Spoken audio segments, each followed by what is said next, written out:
Oh, I got it.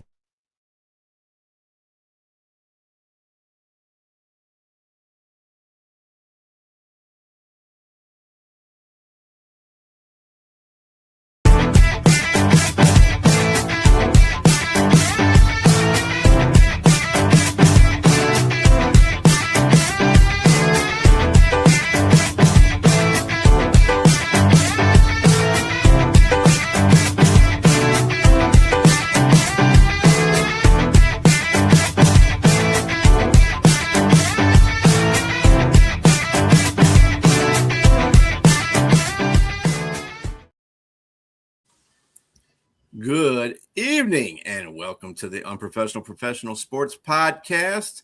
I am BA along here with Keith Engel and TGI Sports Talk and Bo Crouch with Football Talk with Bo. I hope you gentlemen are doing well this evening. Unfortunately, our USA baseball team is not doing well this evening because they lost to Venezuela yesterday, 3-2. Where can we start? I guess we can start with Venezuela's pitching looked great.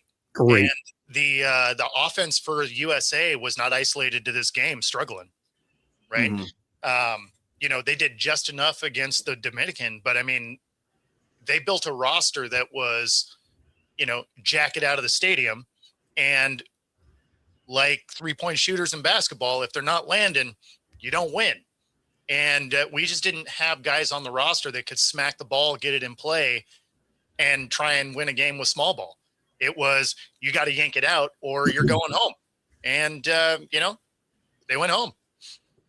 And they had showed that much of the tournament, right? A lot of their runs have been scored on home runs, except for a game or two, which really kind of surprised me that DeRosa left Cal Raleigh on the bench last night, knowing that, long ball was going to probably decide this final, but he leaves his most prolific, arguably, home run hitter on the bench, which was a little shocking.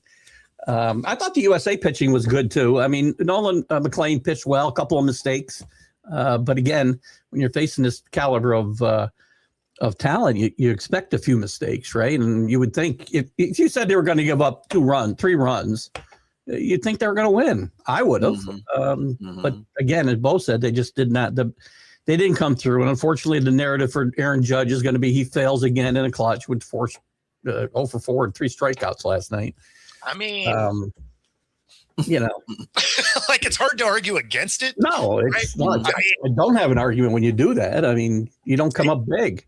It's Kirk Cousins primetime action, right? You're just like, I want to say you're wrong, but the stats say you're not.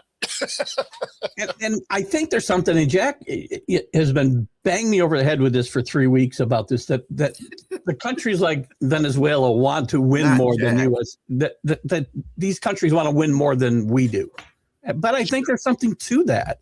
Sure. Not that these guys weren't out there trying to win, and, they showed excitement in a different way than the Latin American countries do. They're allowed to kind of go there and be themselves when they play in this tournament, right? And they do it. And you just watching them. I wasn't happy they lost last night, but watching the joy on this Venezuelan team was fun to see as well. If you're a baseball fan, and it means a lot to them. It means a lot to their country. So congratulations to them. I think Mark DeRosa probably won't be managing his team again in 4 years. But it's not necessarily his fault. What I don't like, MLB has got to stop controlling everything. Mason Miller needs to be in that game last night in the 9th inning. And DeRosa made it clear that, he was told by the Padres, he didn't say it outright, but he was told by the Padres he could pitch in a closing situation only. It's just ridiculous. Fine, tell me 1 inning and get him out of there, but he needs to be pitching at 9th inning. Bednar doesn't get in the game. I don't want to lose that game with Garrett Whitlock on the mound. That's, freaking Red Sox. Yeah, it's not giving Cal a shot. The fact that there was no adjustments roster-wise in the last couple innings, right? Like you're trailing, Harper hasn't yacked that thing out yet. Like, how do you not have Cal come in and pinch hit? Now, don't get me wrong. He did nothing offensively in this series. Yeah. So, I mean, I get why he wasn't in the game, but nobody was hitting. So you got to try something, right? And so that's where I didn't like this. And I think you're right. DeRosa's probably not going to manage this again. If he does, they're probably going to send him to, some math 101 classes just so that he understands how, the whole system works. I would have got Gunnar Henderson in that game sooner as well. He got a pinch hitting shot in the ninth, but as soon as they got the lefty Rodriguez out of the game, I think I would have put Gunnar in then for Bregman, because Bregman wasn't doing anything offensively pretty much the entire tournament. So I think Henderson had played well. So I think I would have made that move as soon as they went to the right-handers out of the bullpen. Mm-hmm. Let me ask a question. Do you think the game against Italy was something that was inevitable for the USA to lose this game? I'm just saying, it just in the circumstances that happened in that game, and just the fact they lost. Period. Yeah. Yeah, I mean, there was a lot that went into that game. One, that your manager thought that they had already punched their ticket and allowed their guys to just kind of do whatever. There was talk of some of the guys that were out late partying and whatever because they weren't taking this game seriously. And that's why I made that math comment. Like, if he's going to do it again, they're going to have to teach him some math so he understands that you have to actually win games. Yeah, right. But yeah, I mean, so there was a lot that went into that. When you looked at the lineup for that game, you could tell they weren't taking that game seriously. So it was, they didn't even do any kind of adjustments until way late in the game to they're like, oh, I guess we should at least try and make this competitive. But I mean, when you watch them roll that lineup out, you're like, oh, you literally are taking this game off. Like, you're not trying today. His pitching changes too.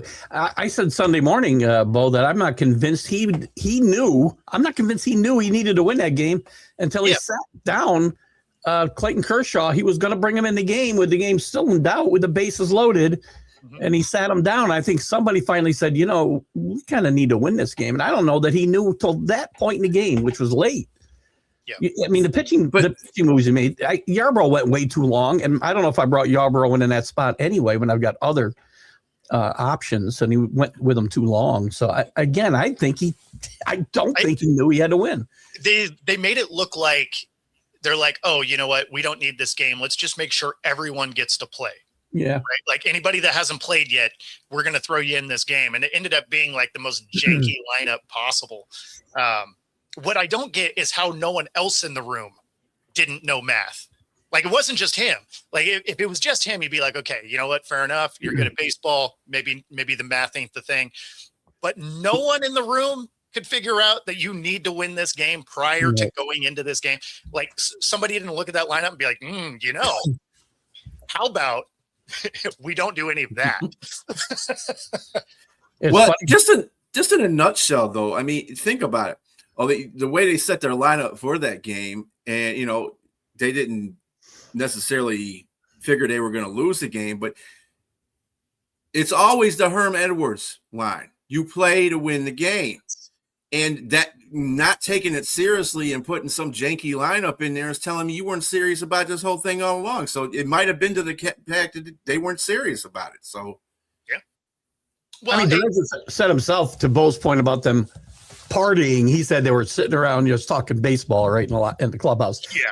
But he said, I had a lot of guys dragging today. And I mean, I know what that's code for, by the way. So, yeah, brown bottle flu is what that was. To your point, at the beginning, though, going up against a team like Venezuela, it does mean more to them, right? The U.S. is used to winning. This is the first time they ever have. They are a much hungrier team. No question, right? Without a doubt. But I will tell Juan Soto from the Dominican Republic the same thing I would tell, I can't remember the guy's, the Canadian hockey player. After you lose, you don't say, I think we showed everybody in the world tonight who the best team in baseball is. You just lost. All I need to do is look at the scoreboard. Yep. It's not you. lackluster performances. That catches up to them when it needs to be counted. And yeah, I mean, I think in general, the public felt the same way about the WBC as a USA. I'm talking about Americans in general. I'm not saying all Americans. I think Americans are always pushing for the USA to win and win out. But at the same time, it's not the Olympics. I think we had this conversation before. It's not. If it was the Olympics, the level of excitement might be a little bit higher. But it's just like, I don't know, man. I really wasn't. I paid attention to it partially, kind of like the American team did to their whole thing. So, I mean, I was partially involved, but I wasn't that involved. If it was the Olympics, I would definitely be nose deep in that. Yes. Well, I was 100% sold. I watched all the games basically. Not even if the U.S. wasn't playing, I'm still watching games because that's much better baseball to me than exhibition league games in Florida or in Arizona. But I think the time of year that they play this, and it's very hard. I know would be very hard to do. They're not going to shut down, baseball for an extra week at the All-Star break and not play an All-Star game, I suppose, every 4 years. But to me, you need to do something like that because part of this is, first of all, the pitchers are always ahead of the hitters right this time of year, right? And the hitters kind of showed that for the U.S. anyway, if not the rest of the world. Yeah, it is unfortunate timing for sure, but at the same time, I mean, you have a lot of vets on that team, right? Like 100%. It's not like you had a bunch of rookies that you're just like, oh, you're having to figure it out. These guys knew this was coming, right? So I mean, like if you needed to do some extra work to get your hitting in line prior to this, it seems like you'd want to. I don't know. Again, I'm mildly competitive. If I'm playing, I want to win. Yeah, you're right. Yeah, I would assume that if you were playing in a world event such as that and you were representing your country, you would want to win, no matter if you thought you were going to be able to skate in or not. Just win. Just show up. Play the game to win. I'm not understanding where the U.S.'s philosophy was in that whole series. But like Robert, this is what I mean about fans. They really care about their team. They don't really care about the WBC. They just as long as their guys are not, don't get hurt and come back and play. They're worried about World Series and stuff like that. They're not worried about the you get hurt in spring training just as easy as you can get hurt. This is true. I don't buy any of that. That's what I was going to say. Like this, even if you do get hurt now, you're still going to be like, baseball's a marathon. Yeah. Like you can get hurt and be out for 3 months and still have half the season. Like,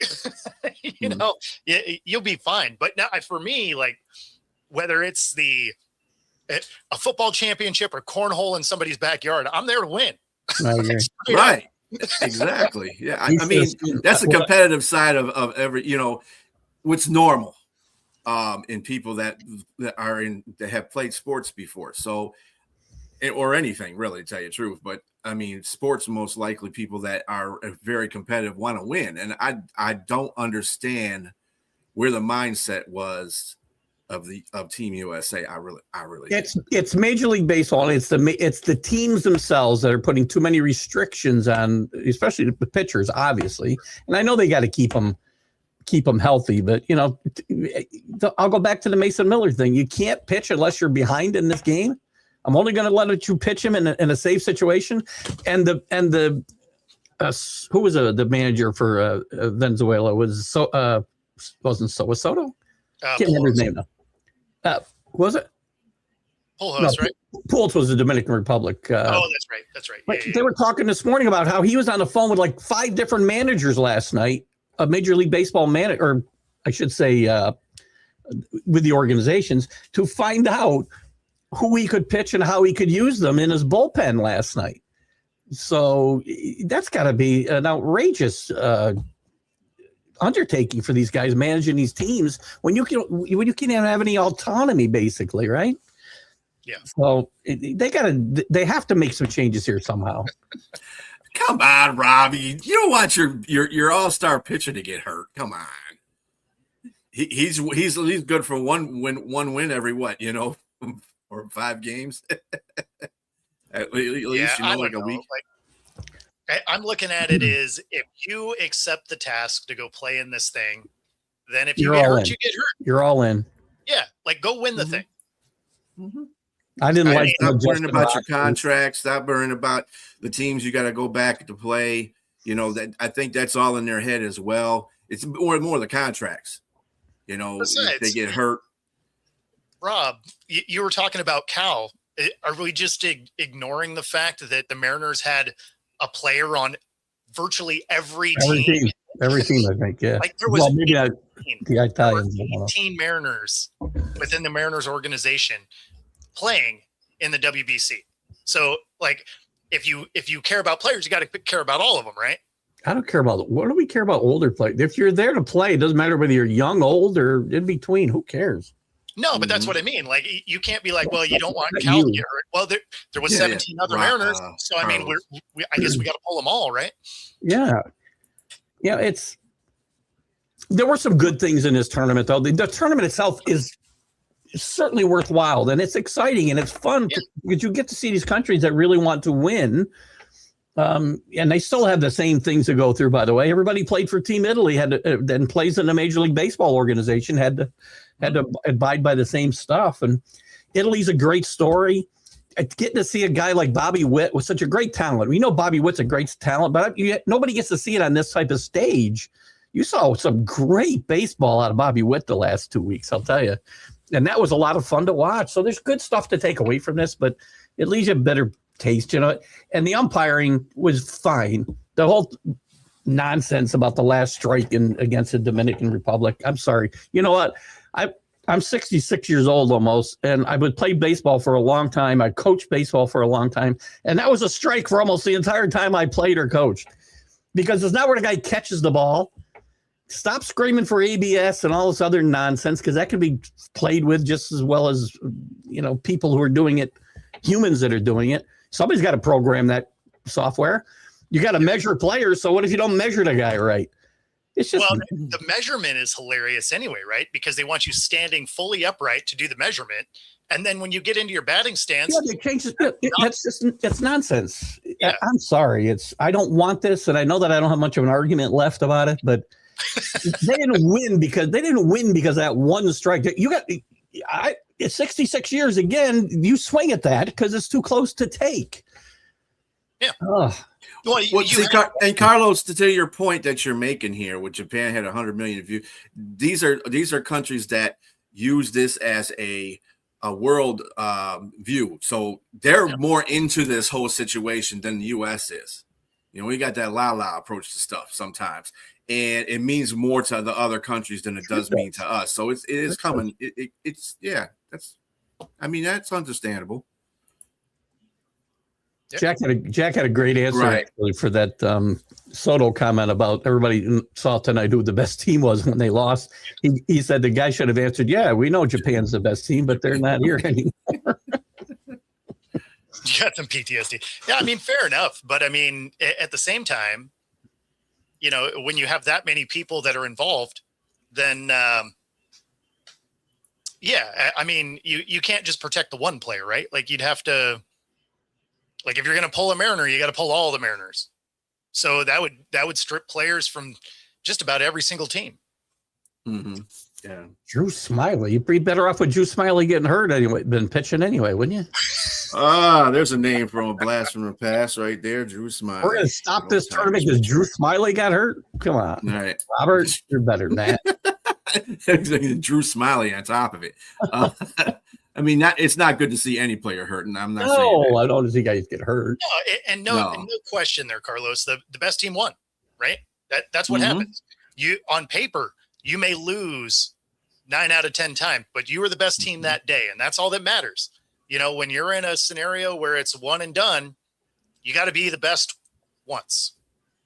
Seen it up close, and yes, got to win. Well, hopefully next time they come to play. And we don't have any of this stuff. I think they might learn from this process. I hope they learn from this process, and they do better next time. Because the last time it was against Japan, and they did the same thing. This is the best team they put together. So I think they're starting to do better job recruiting and getting the best players there. I think this is the best team they put together, quite frankly. Players can get hurt in batting practice. Like, what do we do? Players get hurt climbing out of their car. Guys get hurt sneezing for crap. The stats are fine and getting in there because you're playing well. It's the mentality that has to change. The mentality has to be, all or nothing. Yeah, that's what the mentality is. Have to you say. So I mean, I understand they got the bats and the pitching, but they got to have the mentality. I would love to see Pete Rose play in the WBC, man. How fun would that? I mean, in his prime, not 90 years old. Oddly enough, he had the same amount of hits in that final as Judge did. So,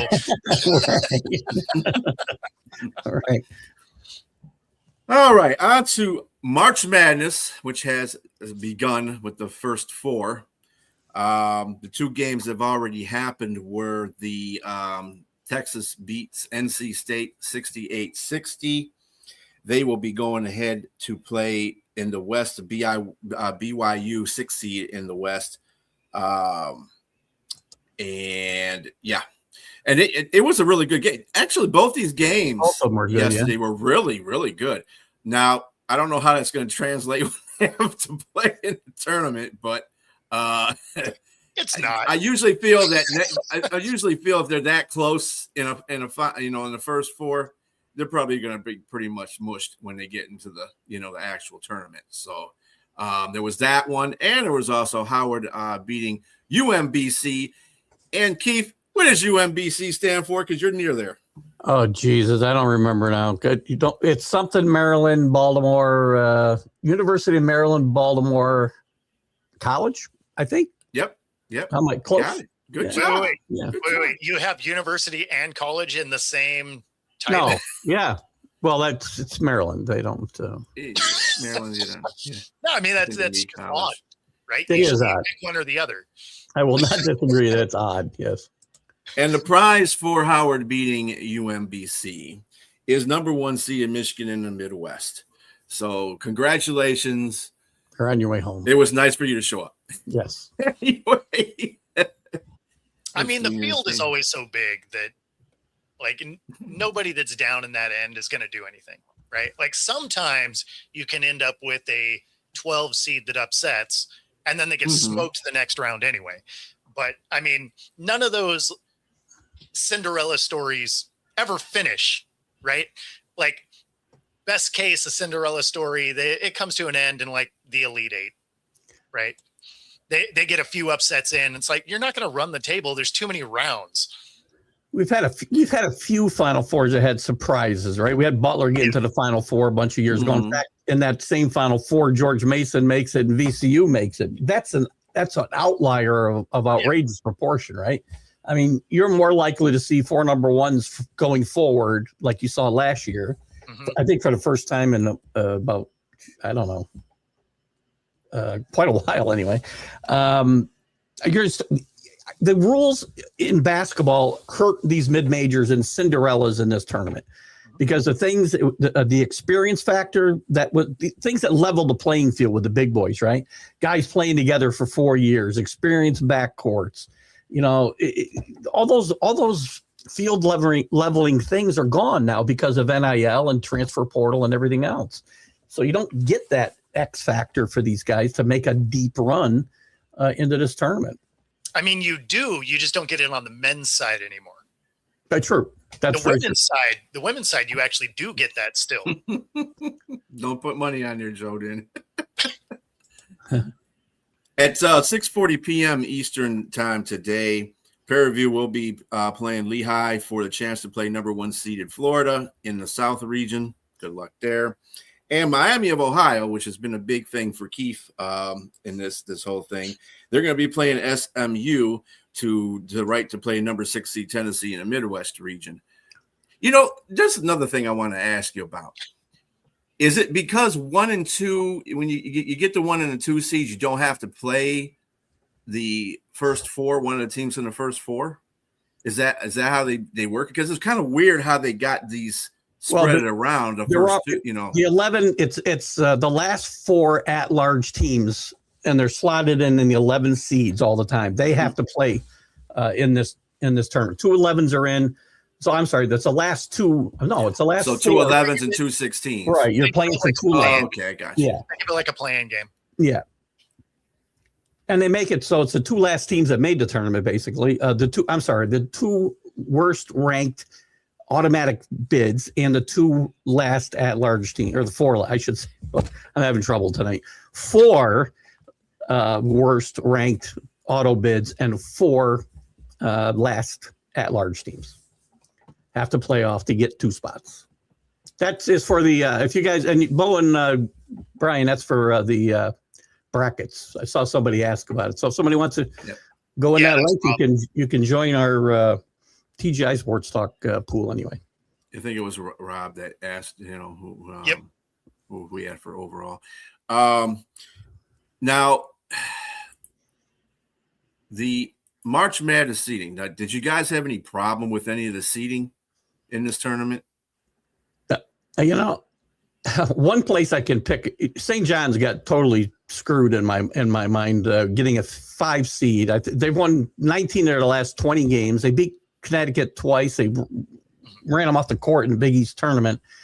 They end up with a 5 seed. Connecticut's seeded higher, and they get shipped out west. I hate this pod system, by the way. They're playing in the East.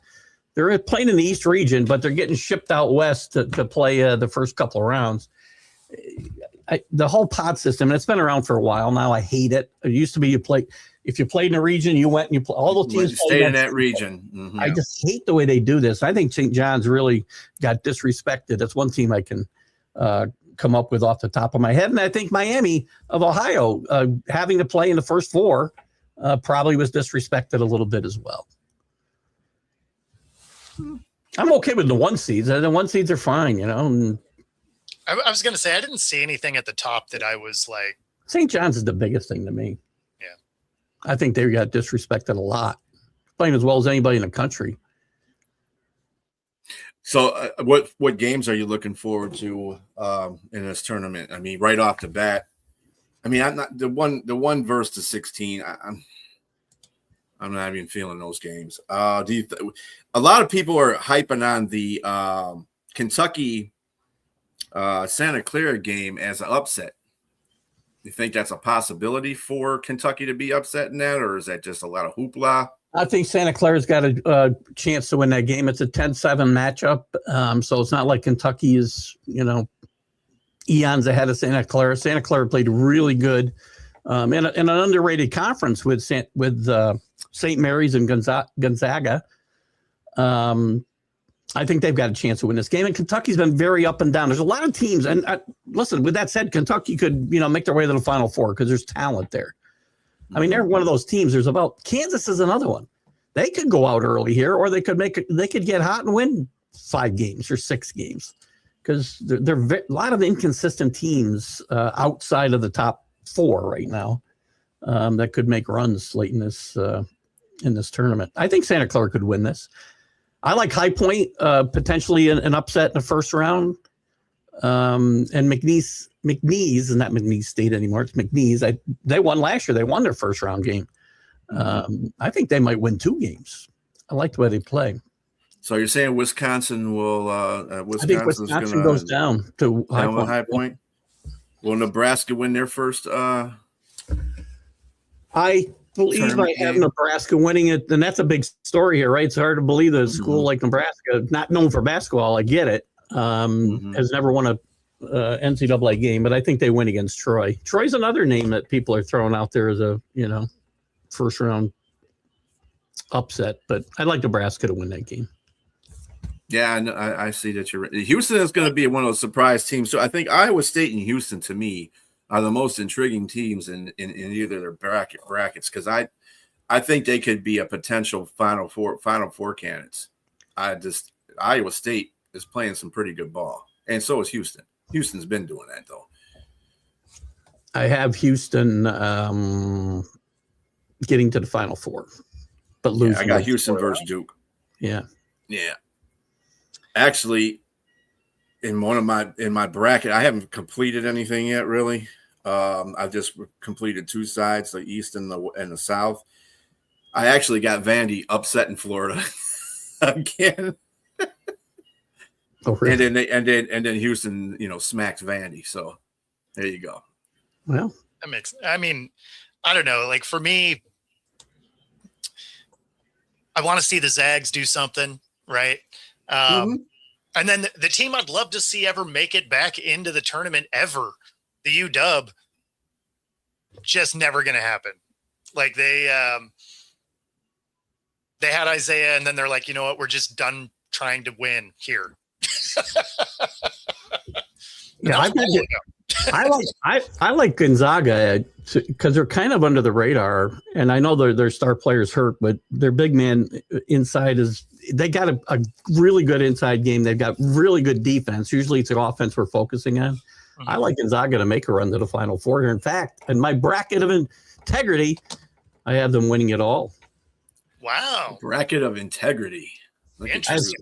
I have St. John's, Florida, Gonzaga, and Michigan in the Final Four.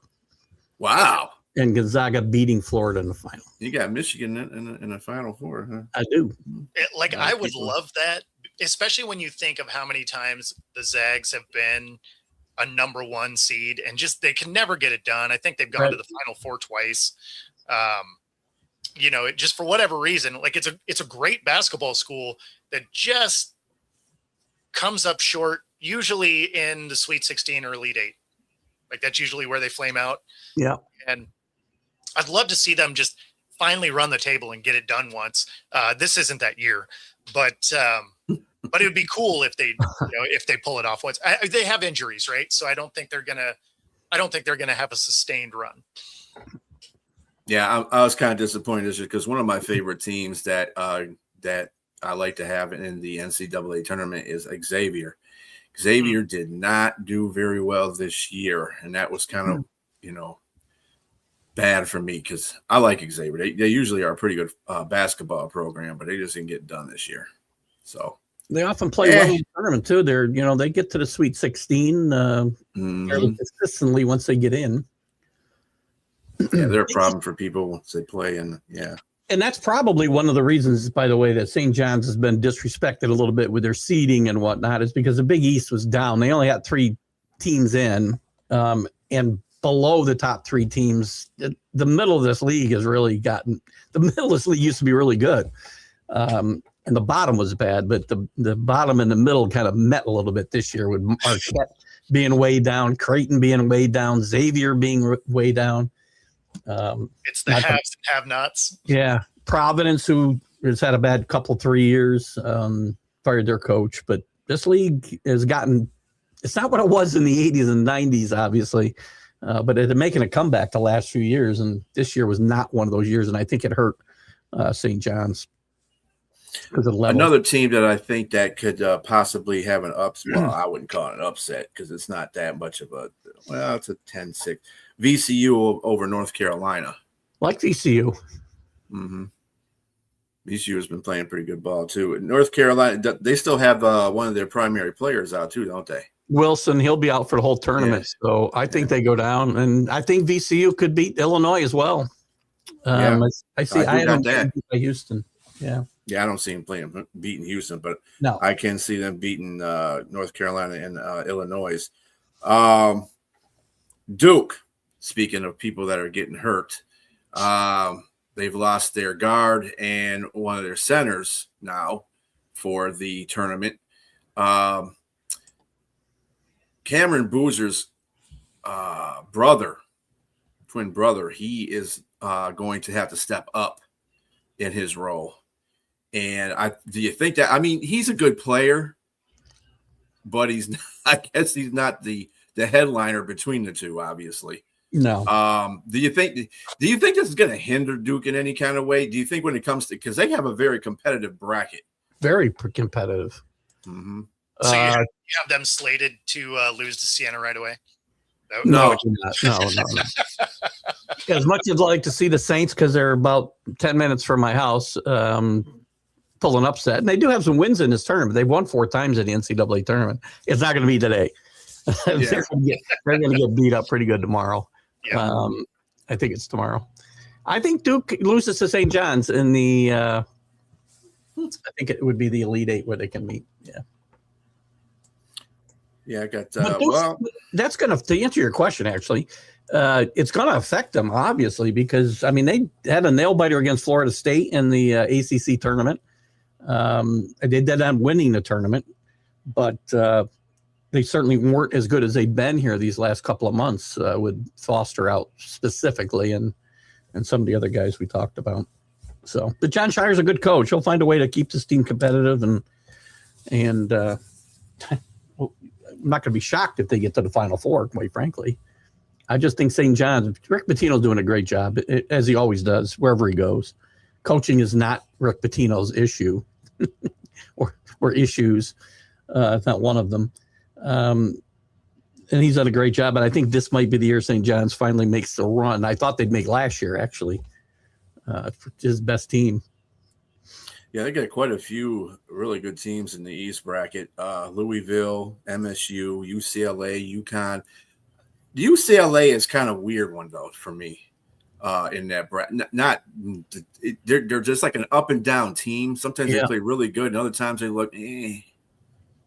And they're playing UConn. And UConn has been great to a point, and then they lost a couple of games. It's kind of like they couldn't get their butt off the cement on that one. And I don't know, between those two, if they win their respective brackets, which I think they should, if they meet, it's going to be a good game because I don't know which one. I got UConn winning, but yeah. I have UCLA winning that game actually, and they've been they're one of the teams that I was referring to. I should have included them in that list with Kansas and these other teams that have been up and down, and they played very well at home. I don't think they lost a game in Pauley Pavilion all year, but they haven't played good away from home, which obviously they'll be for the whole way here. So I'm not sure what my thinking is. I like Mick Cronin a lot. I think he's a really underrated coach. He has media issues from time to time, but I think his team's going to win a couple of games. That's a solid strategy there, Jay. Yeah, it is. Yeah. Anything that has to do with college and football and basketball, I'm rolling with Keith on that one. Let me tell you, because I don't know. He knows how to pick them pretty well. Now Louisville and South Florida? Do you think that might be a good match? I heard South Florida might be a pretty good matchup against Louisville, but I don't know. Louisville. I think Louisville's too talented. They had a really good year in the ACC. Went out a little early in the tournament, but they're a much better team than South Florida. Well coached. Their coach is actually just removed his name for consideration for the Syracuse job. But I don't think I think Louisville will win that game. And MSU will be playing. Is that North Dakota State? North Dakota State, yeah. Yeah. So they should win that one. So the matchup would be Louisville and MSU. I don't like betting against MSU because Izzo is like the coach. I mean, he's up there like with the likes of Coach K, just not as successful, but he's up there in that same regard. And I can never bet against him. And, he's a Michigan State's part of the state I'm in. So I kind of vote for both of them when they're playing in the tournament. So I want them to win. But I just don't see them being as good, and they're going to get probably put out by UConn. I think UConn's a better team than them. So you have them getting beat by UConn in, I guess, the Elite Eight probably, right? Is that right? Mm-hmm. That would be it. Oh, no, that'd be this. UConn would be the Elite Eight. Yeah, you know what? It's funny. I've got UCLA, and this one's not in stone yet, but right now I have UCLA beating Michigan State to get. That wouldn't be the Elite Eight, by the way. The Elite Eight would be St. John's and UCLA that I have. Yeah. That'd be the round of 32. We don't have a name for that round. So, Bo, who you got in your final two? Who's the two that you got? If you got, I actually didn't roll through a bracket. I just sent you the link. Get to it. Right. No excuses. Yeah, no, I hadn't filled out a bracket this time around. My life has been chaos, so I'll put it here again for anybody who might be. But coming yeah, in. I'll definitely hit that up. In fact, let me. You don't have to share it again, Brian. But let me highlight. That's all right. No, I'll put it back out there quick. just in case. I mean, this would be a rough year for me for sure because I have not followed college basketball the way that I normally do. Carlos, there's your link there, Carlos. grab it right there, Carlos. If not, send me a private message. I'll send it to you there. Yeah, I was going to say, so the funny thing is when you post stuff on here, it only populates to your pages. So we all get to see it on our feed, but it doesn't cross-populate to all the platforms. Oh, really? Yeah. All right. Well, so important safety tip. anybody out there wants the link, send me a private message on Facebook on my personal page, and I'll send it to you, or TGI Sports Talk, and I'll get it to you. If you guys don't need it. Let me see something here. I can probably do this. See, that's where you know, it's funny. Create the QR code for it, because then people can just screenshot it. Yeah. I'm 66 years old. I ain't got time for this QR code shit, man. I mean, they have a free generator app. That's how I do it.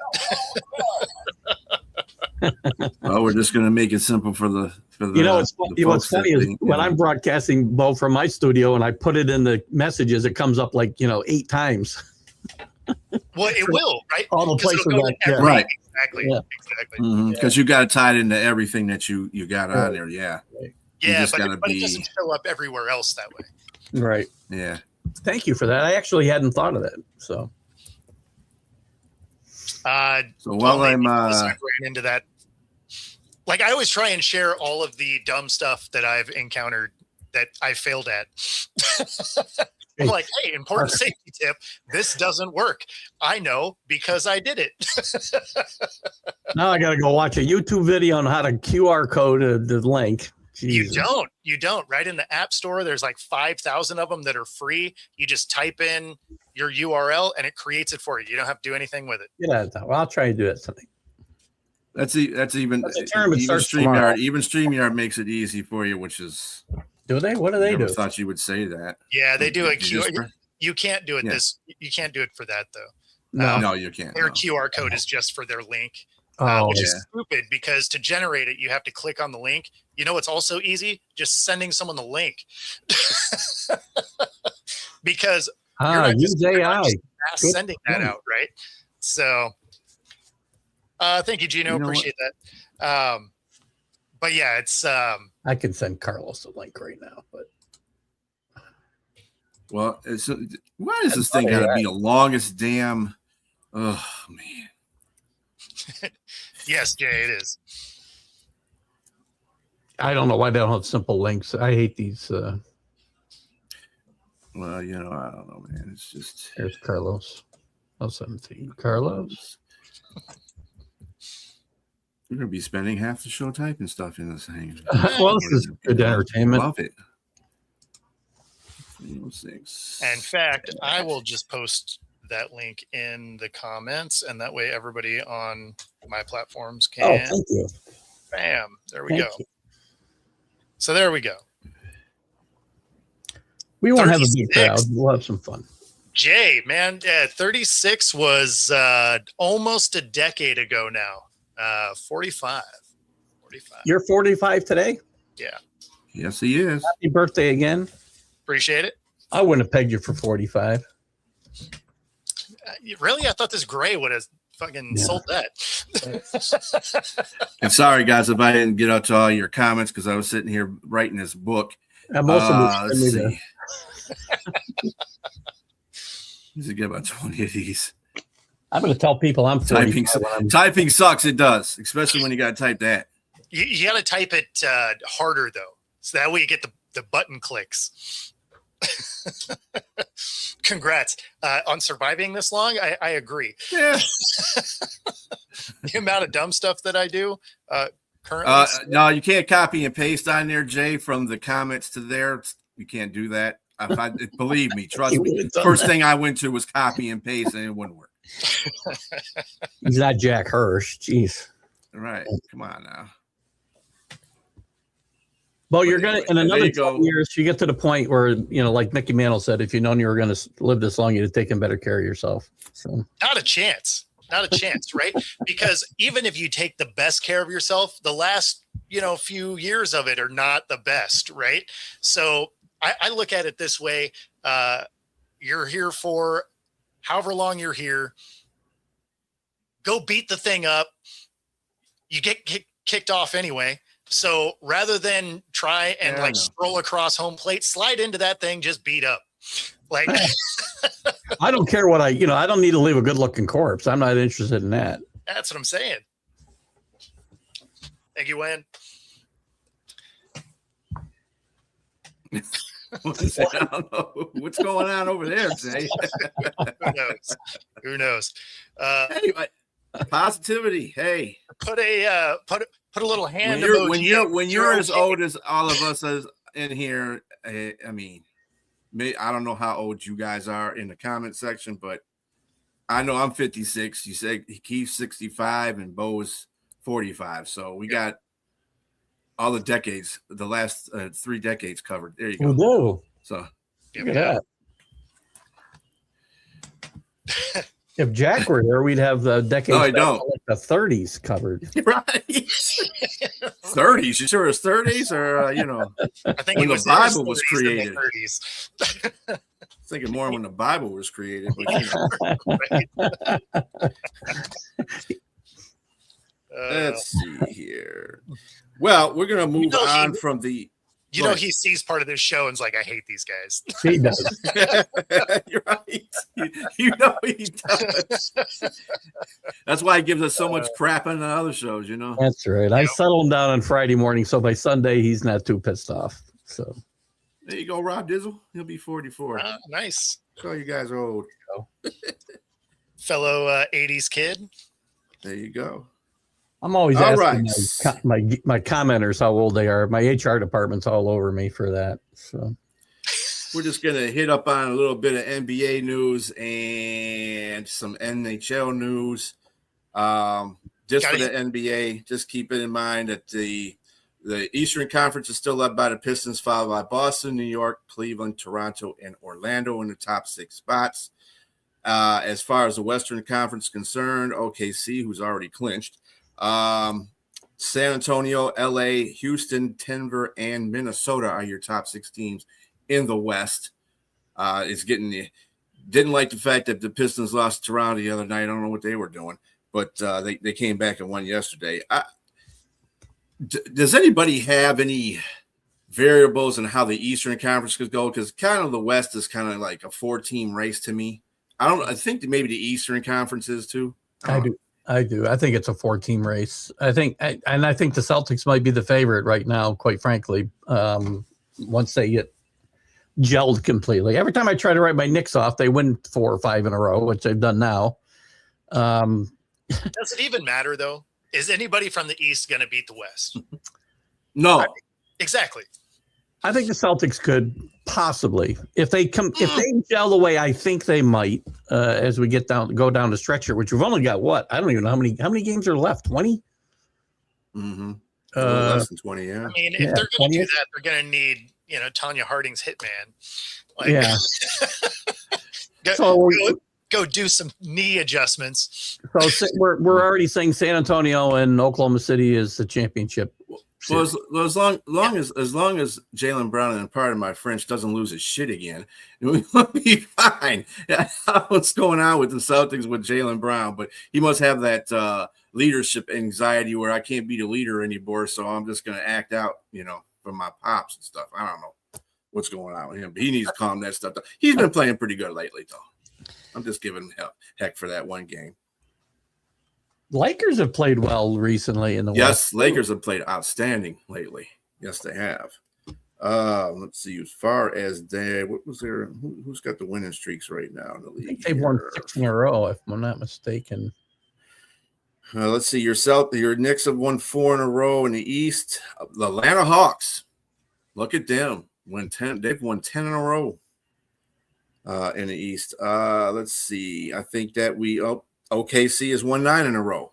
the top three teams have been playing really well. OKC's won 9 in a row, Spurs have won 3, and the Lakers have won 6 in a row. Of course, you have the worst team, Indiana Pacers. They've lost 14 in a row. And look, the Wizards aren't going down without a fight, though. They've lost 13 in a row. Yeah, they're trying to compete for that last spot there. It might be tanking. I'm not sure. I don't, like to use that word lightly, but I don't think Adam Silver likes you using that word quacks too like much a duck.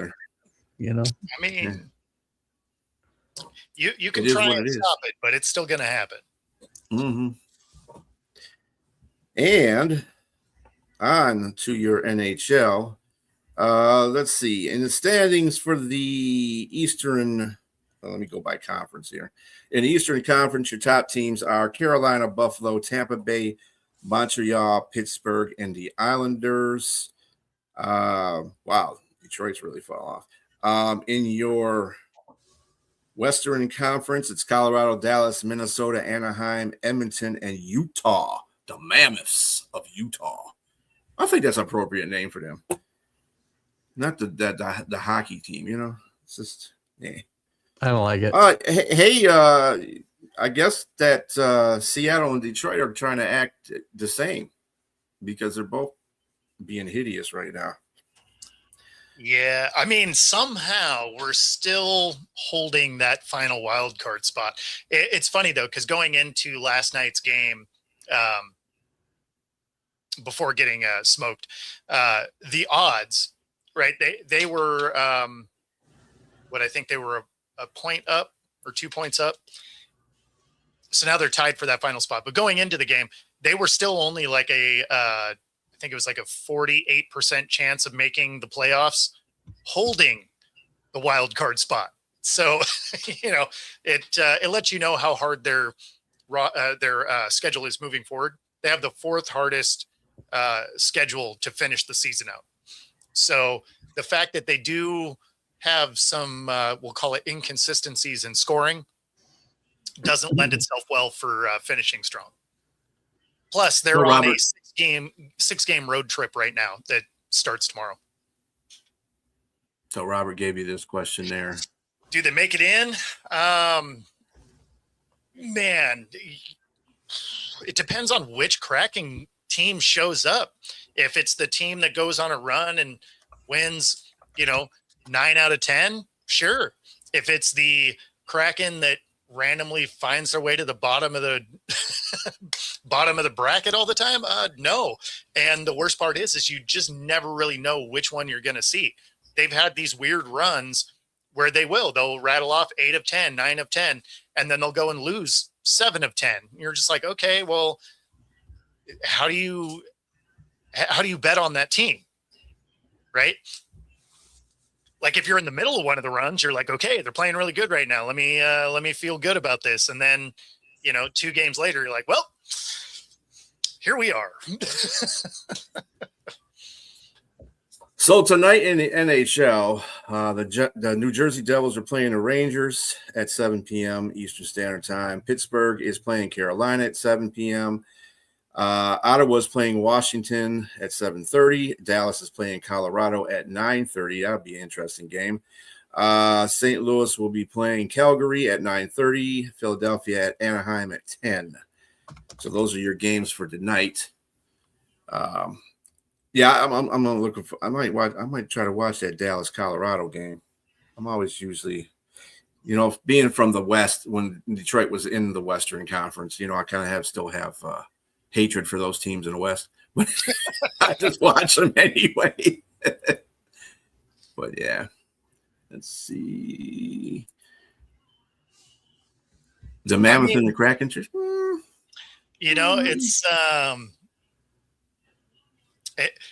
we're gonna get a team.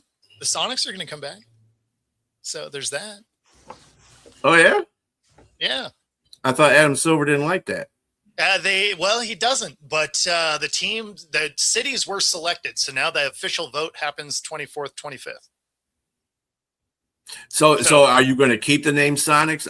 Do you think they're going to keep the name Sonics? I'm going to put it to you that way. Do you think they're going to keep the name Sonics if they bring it to Seattle? Yeah. So part of the extra litigation that happened in 2008 after they moved the team was we get to keep our history. So initially, we didn't get to keep anything. And when they first did it, they actually changed the record books to say 79 was the Thunder championship. Yeah, no, it was hilarious. So that went to litigation. Seattle wins. We get our history back up to 2008. And so it's all of the name, likeness, and history up to that point. So yeah, it will be the Supersonics again. Oh, that's outstanding. Well, that's great. Oh, that's going to be real good. Maybe Sean Kemp can go in there and cut the go in there and cut the ribbon for the ceremony. There'd be him and all his kids. Yeah. So honestly, are there enough snips in the net for that? I mean, there's the guys that would definitely be here for that opening ceremony would be Kemp, Peyton, Shrimp, and Coach Carl. Yeah. Those four guys have been the loudest proponents to get Seattle a team back. So there's no way that they're not involved in that opening ceremony in some way. I was Spencer Haywood. What's going on? What's that? Well, I mean, Slick. Well, Slick might be dead. Yeah, I was going to say he did this year. Yeah, he did. Right. Okay, so Slick can't make it, but let's get Spencer Haywood where he goes to. Wow, Keith. I'm going to go back to sleep.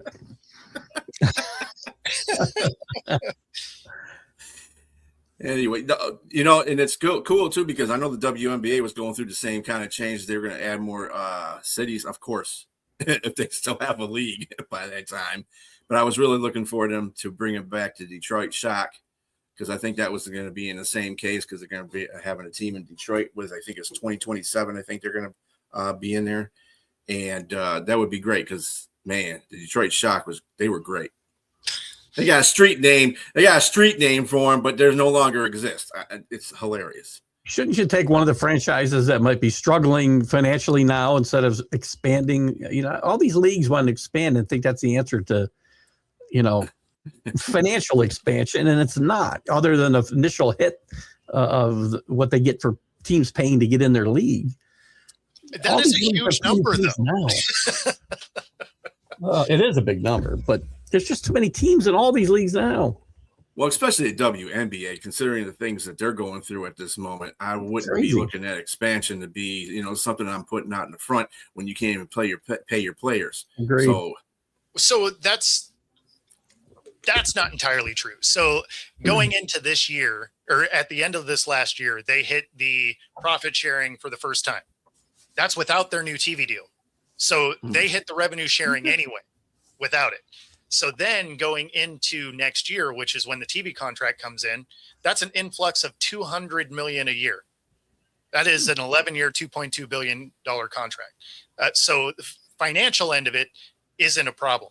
And then they did officially get their CBA done yesterday. So the WNBA will go on as scheduled. The timetable. Ratified? The players ratified it? It will be ratified. Yeah. So there's still some small pieces that are getting fine tuned, but the main part of it is done. So now teams can talk to players and all of that. So that did happen yesterday. And so it does look like, the timetable is ridiculous, but it does look like WNBA is going to kick off when it's supposed to. Awesome. Well, that's really good. That's really good news to hear. Wow. All right.